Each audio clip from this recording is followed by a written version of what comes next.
Hi everybody, how are we? Everyone's good? Yeah? Great. So my name is Shaffra and I did social and public communications. My supervisor was Sandra Jovkelovich, she's over here. So my main research question, and only research question, was, is there a black public sphere? So I was looking at it was a psychosocial investigation into the life world of a North London barbershop. So my dissertation was basically exploring the communicative, representational and cultural identity process involved between communicants within the hidden public spheres of London's black community. So I chose to look at what happens in the barbershop. So this is outside DNL's barbershop in North London on Hornsey Road. Mark McIver, he was the owner. He went by the name of Slider Cuts.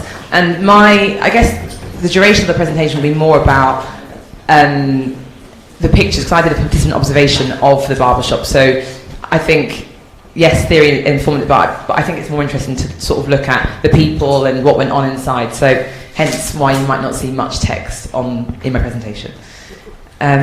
So what I was looking at, it was an ethnographically inspired research and an interpretive exploration into a black public sphere, whether a black public sphere exists. So through investigating the life world of this barbershop. The purpose was to basically explore the Habermasian public sphere and his traditional concept of the public sphere by looking at the psychosocial structure and function of public space through Sandra's work of the psychological framework of the public sphere, which is grounded in the theory of social representations. So the first part really looked at Habermas's 4 dimensions, which I'll go into a bit later, and how the psychosocial theory would actually explore the things which Habermas kind of failed to in his theory. So inside the barbershop, the reason why I chose a barbershop is the main purpose of the barbershop is to cut men's hair, but it's to cut black men's hair. So blackness and the black experience enacted through hair became the barbershop's main reason of existence. So operating behind racial exclusion, so the men that would come here were black men, they weren't necessarily welcomed to mainstream barbers because of their hair. So they would come to the barbershop to sit together, talk together, interact with one another and form their relationships in this space. So this barbershop operated behind the racial exclusion, and it helped us to offer a unique understanding of a public sphere and cultural identity formation in public spaces.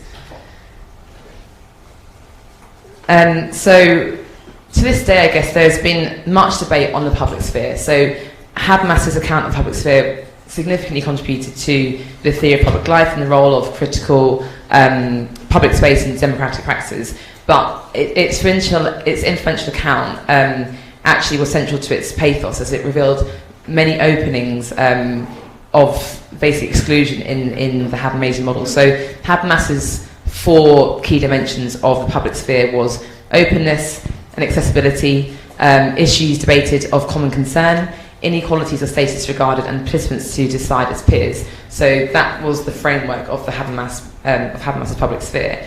However, you might recognise Anthony Joshua.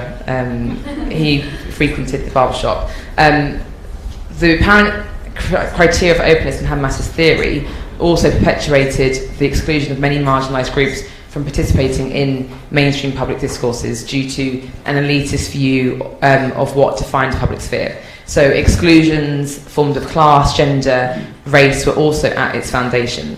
So although Habermas's vision of public life situated in the realm of politics, it also involves communication and dialogue between self and other to validate one's position in relation to participants in the space. So we find the same principles of Habermas's theory in other communities of the world, where life is simultaneously running in the squares, the vernacular practices, and also in the barbershop. So I wanted to look at what Bakhtin called the hidden polemics, so where there exist communities which are operating behind these exclusions and where life is really happening, and where these people may not be welcome to sort of the mainstream sort of arenas of political debate, but actually where what happens here is equally as important as to what happens in mainstream spaces. So to understand the significance and complexities of community, it was essential to explore the bottom-up public spheres that remain invisible because of discriminatory lenses and dominant representations. So the purpose of my study was basically, as I said, to explore the tensions in the traditional Habermasian model of the public sphere with the psychosocial framework. And I therefore spent a month, well, around about a month in the barbershop, sitting as a participant, observing the space, observing the interactions, observing the debates, the arguments, the football arena which it turned into, and just the friendships that developed, the identities that formed. I also supplemented the participant observation with a semi-structured elite interview with Stormzy, who's a UK rapper, and I also looked at his lyrics to provide sort of a basis to show that what happens in the barbershop and the topics which are discussed in the barbershop are also discussed in his lyrics, to sort of give it that that basis of, yes, these things happen both in these conversations happen in the barbershop and also in the lyrics of his songs.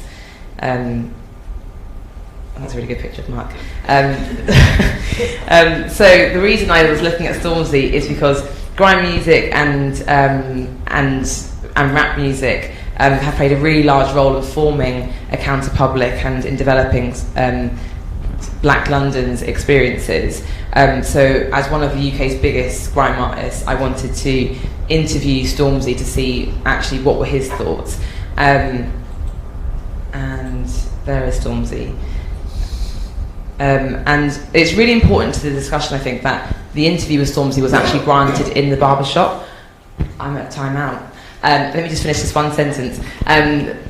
Because I actually had tried to interview Stormzy through other ways, and I went through his publicist, management, but actually the way I got to Stormzy was actually through his barber, which was really significant because it just shows how closely knit this community is.